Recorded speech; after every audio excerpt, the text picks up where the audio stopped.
Good afternoon, good Saturday afternoon. This is Racism and History, Myth Busting and Truth Telling.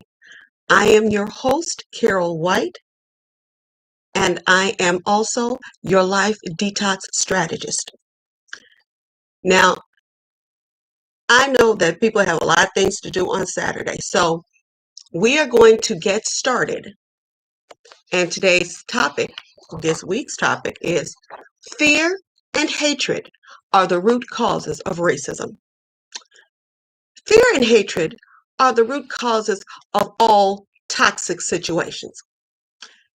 It is more accurate, I believe, to amend this statement to read that fear, which breeds and feeds hatred, is the root cause of all toxic situations. It is most prevalent in our country's history of racism. Ever since Bacon's Rebellion of 1676, when the elite gentry instituted steps to diffuse the anger of poor whites by giving them the appearance of being equal to rich whites in the eyes of the law. They also set up an atmosphere of encouraging racism and hatred for Black slaves. The steps they used consisted of, but were not limited to, restoring the right to vote to the white landless, lowering taxes, making land available to ordinary whites by opening the lands that had been cleared by Bacon's Indian expeditions. Slaves replaced indentured servants as the main workforce. Laws were passed that both reflected and widened racism in order to separate poor whites and Blacks and ensured that there would be no more alliances. Interracial marriages were banned. Slaves were prohibited from buying their freedom.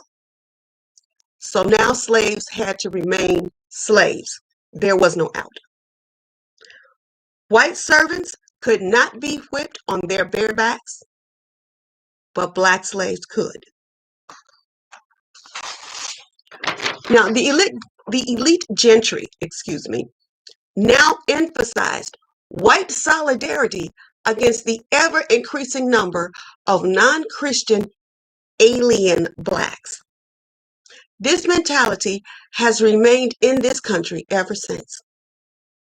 Let's fast forward to the post-Civil War Jim Crow era, where incidents of unprovoked white mob violence occurred against innocent Black communities. Now, there were 8 prominent incidents that stood out, but I'm only going to go into a couple of them. The first one was the Atlanta race riot in 1919. In an effort to disenfranchise the Black vote, gubernatorial candidates M. Hoke Smith and Clark Howell used their newspapers to spread the fear that whites would not be able to maintain their current social order if Blacks were voting. Now, other newspapers published false stories about white women being molested by Black men. Now, the result of this was a 10,000 strong white male mob beating and stabbing Blacks in the street, just indiscriminately killing people. The death toll, 25 to 40 Blacks and 2 white. Now you have the Greenwood, Tulsa, Oklahoma Black Wall Street riot. That lasted from May 31st to June 1st of 1921. Now you have to understand the Black Wall Street was an area that was home to Black businessmen, doctors, lawyers, realtors, and even some multimillionaires. Black Wall Street had their own stores, banks, hotels, restaurants, movie theaters, not to mention a thriving school system and upscale homes with indoor plumbing. Say their own law enforcement system. Black Wall Street was self-sufficient.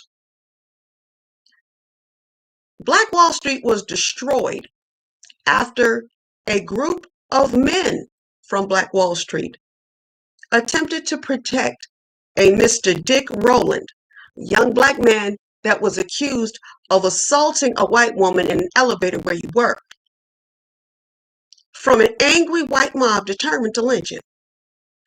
This led to the looting and burning of Black Wall Street, which comprised 35 city blocks.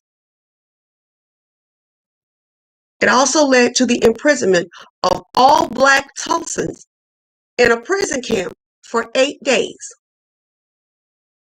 800 people were treated for injuries, and there were 300 deaths.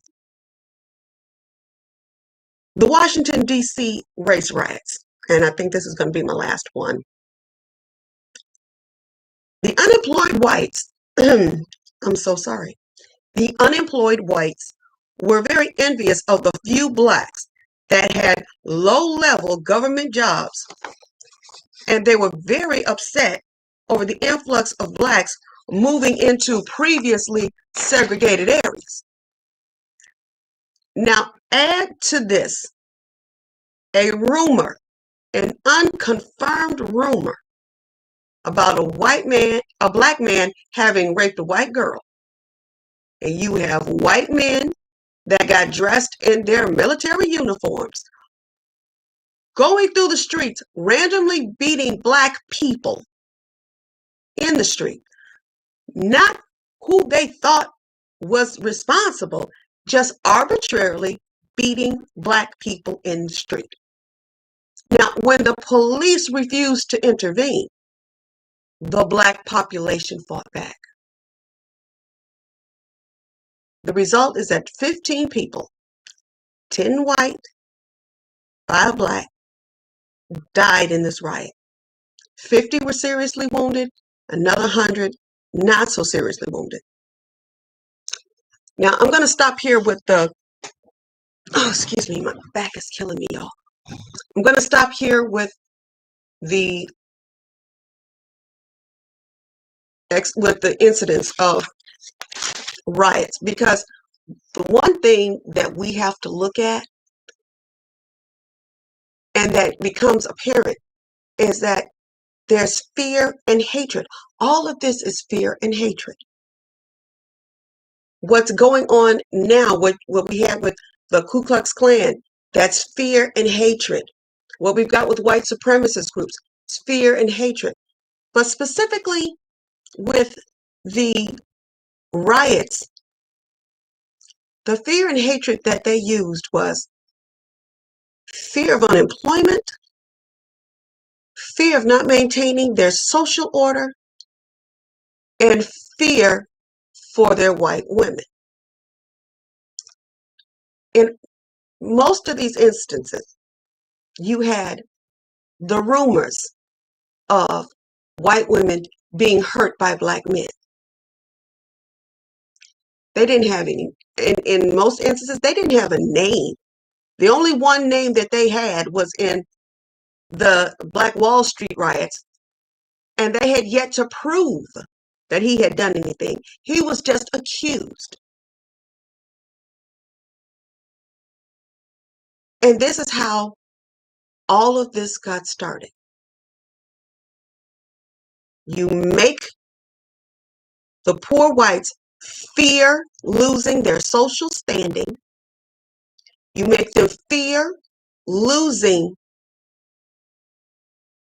the current social order, and you make them fear for their loved ones. And you have fear and hatred and racism. And that's all it really takes for you to feed a fear, increase the hatred, and there you've got your racism. That is all it takes. I ran across a quote because I know that there are going to be people telling me that I'm just race baiting and I'm spewing hatred and this doesn't solve anything. And the quote by an anonymous person, I found it in an article in the Chicago Defender. And here's the quote: "For anyone that has a problem with me bringing this information to light or bringing my perspective to light, it is a privilege to educate yourself about racism instead of experiencing it."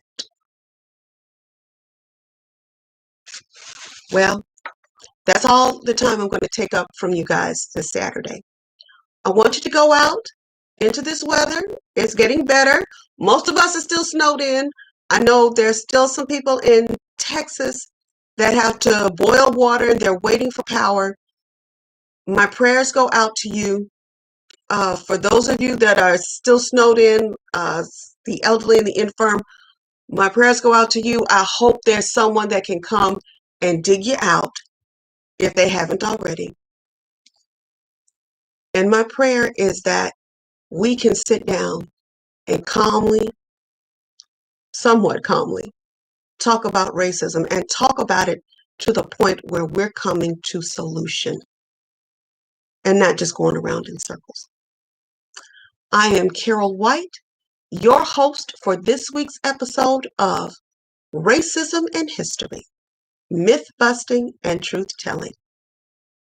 I love you to the moon and back, and we will see you next Saturday for our final episode for Black History Month of Racism and History, Myth Busting and Truth Telling.